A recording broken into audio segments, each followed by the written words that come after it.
Burası ne caddesi oluyordu hocam? Adres olarak.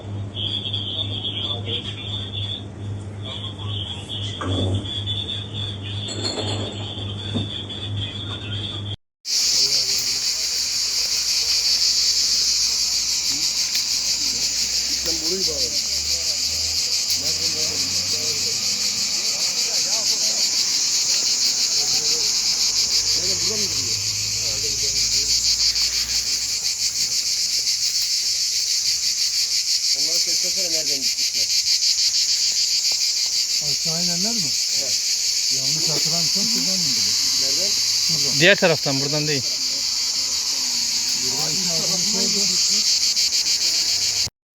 Biliyorum tamamladım. Yani o tali hem benim Belki bir aldı, bir iki mantıklı cevap verdi. Buraya gideceğim. diyenler şey için diyorlar.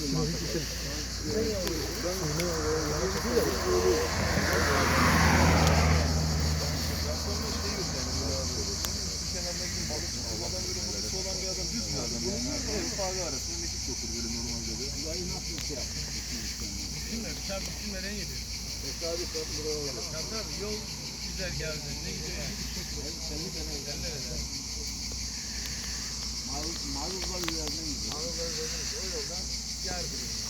Aralık 40 dakikada burada olsun. Kafada bir şey yaşamıyor. Enerji sayesinde deniyor. Elektrik şey.